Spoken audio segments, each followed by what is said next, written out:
तो सीधे नहीं आए तो कनाने हो तो सीधे नहीं आए तो कैमरा ना मेरे को लियो करे कैमरा में को कैमरा ना में अब तो कपो तुम तो नम जगे हम छिन की तो रही थी है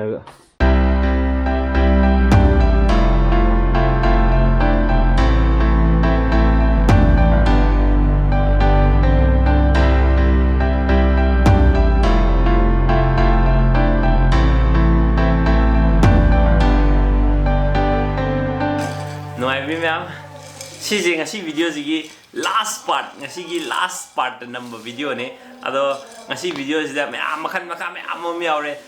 nang na chen ba nang da bagi mafam amada amada satpa notice aure satpa me am yaure ba ko adu me am da toru ba matung da ngasi aina ji phamaga abe maga pamaga lei sine me ado me am adu enjoy to video do si to binge da aina video sida review to ge da Hyraga haijaba product ama lei wow skin science की मसी की sunscreen जी चलूरी को कोली भी ma'am जो मसी apply तो रोगा सब पनेवा और हुजूजिक ले इवा condition जी नी नुकसान मरते चलूरी मैम मतुंग दा और सी product की अत्यंत तक पाई description में मैम दा हाइजर हमगे sunscreen from wow gives your skin broad spectrum protection from harmful UVA and UVB rays and pollutant as well. The active ingredient rich in vitamin A, C and E prevents skin damage by neutralizing the free radicals and UV rays. SPF 55 offers standard coverage for daily use, helps to protect our skin even indoor. This sunscreen helps to protect our skin not just from sun damage but also keep it safe from harmful chemicals as it is without any benzophenols and oxide colors. It is a lightweight formulation that is non-greasy. It spreads evenly and dries quickly without clogging our pores to form a transparent film that seals our skin. It is infused with high concentration of skin nourishing natural actives, delivers the goodness of raspberry extract, carrot seed extract, avocado oil and vitamin E. Ma'am C product से वो की app तो available होय अदुगा Amazon दगी लेगे सी आई वो की app system अब मैम नुआइबे ऐप ने अदो मैम ने लेबी बकांदा मसाइगी सिगी QR कोड से स्कैन तो बिरगा फर्स्ट मैम हम चेक तो भी आई मैम सोइदना चेक आउट तो वीडियो डिस्क्रिप्शन दा लिंक हापसरंगे से proudly made in India product नि सी प्रोडक्ट सिंग से ऑल नेचुरल प्रोडक्ट्स आक्ट दगी साबनी और गम खोइस द पैराबेन याउदे सिलिकॉन याउदे mineral oil oxide colors and benzophenols हाइबना Ching harmful chemicals में आमसी अमत याउदे दुना चिंगना वाले इतना में आम सोइदना प्रदासी सीजन रगा ट्राई तो बियो आई एक्सपीरियंस है इन सीजन अब सिदा यामना नुआई में आम सोइदना नुआई गनी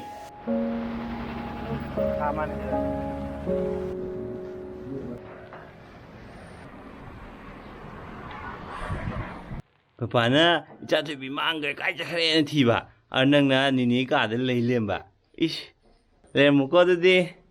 निनी के ले मुको होय यौरा बो कइनो फाजा ai Chatlam man loi ram ni abe ma loi kai ji mam nei ke nga thong ba nga thong ju loi de mo nang gai so pi ro ai jeng so ro yen thong bu loi ba ai wen lo ro ai mai ji da ka thang thala ga yen da de se sai ne nang mai du su de ni a ho bu ji ni ngai ji du nang yung yen ge ho bu ji nang yung yen ge oi nang yung yen ge ta dre sida mama hoi amuk lo sal ro ji singnem bigi mama hoi ada ngasi di Honda amuk try to ji si i20 model ji di blogger gi di best tare smaina laser kinbom mo me ai camera kinbom smain kin da ga dum nam ya ji di post tai si am ta yan ja lo ka gi da Sunday ni na lambi di kha ko me hi ja ado me am ji ki kalen yo ni na ko khoi manipur gi nungsa smaina khuda khoi khuda ten mi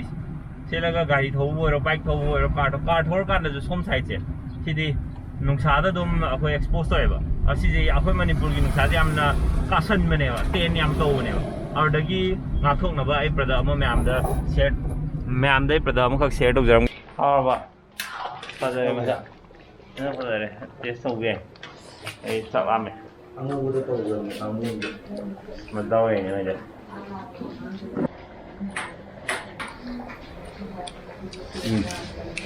जम्बरा हम जम्बरे ने दा इदी हम फजरे है ये रेंजमेंट जो poster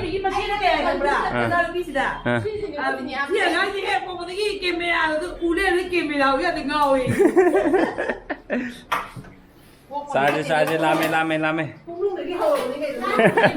Kata yang Hyfet ni sih. Pemu kan. Kata Hyfet benar. Kata Hyfet pak. Kata yang Hyfet sudah bet sama le. Nap tu ni. Nene ada udah pamalas. Ini apa moto? Ako naman nagahipasa no. Ko. Ang ngado. Kali no. Ada nak. Sang dengan. Dia ke mai phong ni tu. Mau pisang ni pak. Mau lah. Apa? Yang kain tu ke? Ama kung pairam baga thada gitu dah. Hauka ai spokai dore. Ngasai nungin cak tok lagi dum ai tumma ga dum makha blog am thanam hodre ngasi je. Abi ma je tum gre do hayeng je. Mamang git aina mamang ga tha ki video do du chak mana ba numit amane ba heng je.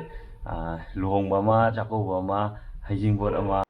Jadi bije hing dau galaga ningai tau thare tese sangu je ur dimak phaga ni kapa ya tu ya rari majung pa heng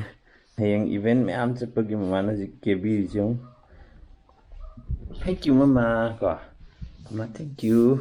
phungdi ga tare cha se bino ji karan da ba ri je ji ta ma thoi da dore phung ma bo ti shoi dre Natra phung ma bo ti shoi dre Fazana tummijeyo pung kya tayo kung masing masigi hugulak tribo ko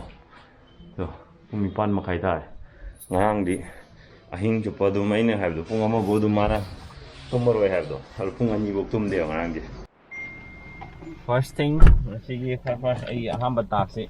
ame airport ta thadaru ba tame ji koi cha khidore hoje khoin lai sina tame chamina do ai travel mate to du lokut lai ni Malu kalau ke direct airport jalan ni. Okay. Sim sure. ID. Selesai. Alright, have enough. Nice lagi ni. Loy kere. Kare happy journey. Hajan chalo. Hajan ke no dudi. Sang tu apa? Trolley ma to road na. Trolley ma to ke injan lo sidagi. Kare ai thok ra ke. ऐसे आदत trolley आ ले ना चले को फजन चलो हम थबक लोरे मैं ड्रॉप तौर में एयरपोर्ट का जे मुक ऐसे आई दे का नाम लेते भी तो कपवा ना है मां कई की कब से नहीं नो मम्मा जो ले लेना ए मां कैमरा ना मैं कपदा कैमरा ना मैं Iru sa toki ba? कपदा कैमरा ना मैं तो करे SPF 55 oiba aduga sigi sunscreen je yamna non greasy oiba aduga lightweight oiba aduga taiba ganda evenly spread oiba aduga khoi skin pores sing je clog tawdaba dum makhan gi sunscreen ni masi all skin type to suit tawi ha aduga water resistant oi oibro oidaba myam puni yengmina se aduga sise khoi gi mana mai kana bse khoi gi UVA gumba UVB gumba simba rays sing je sidagi sigi simba harmful oiba rays sing sidai protect tawa aduga skin damage ju mana protect tawi ha adu di apply to season yen obviously numit expose to gadaba jaga sing do adu tai bi khoi numit expose to roi da jaga da di tai yu ya thlai ke na manam ja nusi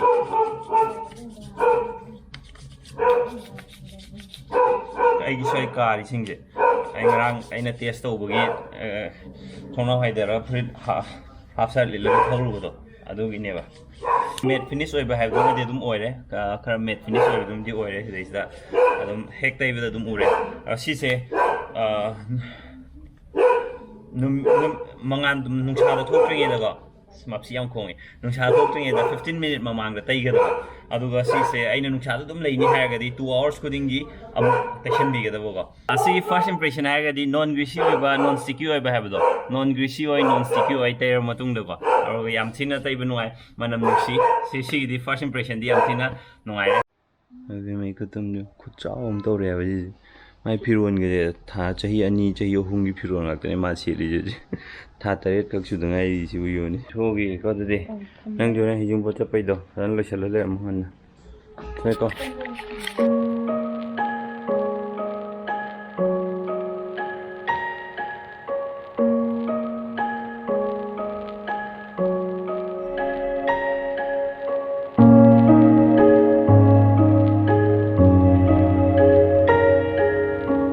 Chakau chapa loire chakau ba chak chare hojingna mu luhongba mu tholaine Dayana nibani ibani unadab jam kuire hojik thawala thofam dane chatoije Dayana nibani traffic jam jam theo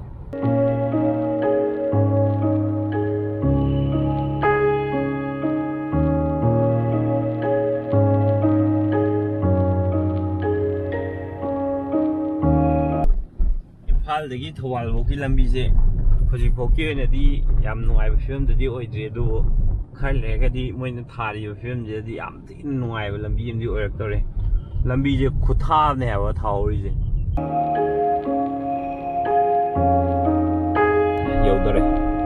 yaure ngasi gi ani suba destination da hawala thopam gi kai lekai ko ge di khangde side yaure aga mathang amuka wali Heijingpot amaga wali sigi momangda ani subadudi nahut pro hai do keno mai so lukun thang ma chalure adu ai video nam hode lukun thang ma loirame adu matung do ji thawal thopam da lai ne sida SB Fit Center kaina lei athokpam awang thawal da saida yore hoina mathang gi do hapage ayum yore abe ma kana kapi abe mani ngai kan thori je mo hoi noi bung sa tu ne dress hong ge ya lo re to sida ni ngai de je kana ne to sida ni ngai de je camera na me ko liu kare camera na me ko camera na me am ta kapo dom de nam jage kapo dom de nam jage ba na te huji kapo dom de nam jage ba no ke le yo kapo am ta kapo ba kapo ga kapaliu kare ikai ra male kapaliu kare majam phaji among chin gi dori thing ha bye bye sigi last event of the day adu damakta koi sem sar thole aji noi bung ne already yam thi late oi re aji je top mom me adu lem Heijingpot ni na lem do si ai all done sigi loi loi re hale le ka lo je tu chụp cần phải biết gì chứ chụp tôi đi tàu lên ada mẹ am video gì bul video gì bul với em video mặc ta thank you heo am thank you so much qua video gì lôi với em video mặc ta thank you so much mẹ am mà thằng cái video đó mu semai na taba hatu to bo mẹ am je taba to pa hen nu video nam na dum hona jera ke daily vlog to bani na adum nomagi kamai tawri have na sing do mẹ am ai thum adum update to jera ke mẹ am na nuai taba support let na to we dong ta thank you so much asi di bye bye to se thwe se bye to se khani ne bye hero bye bye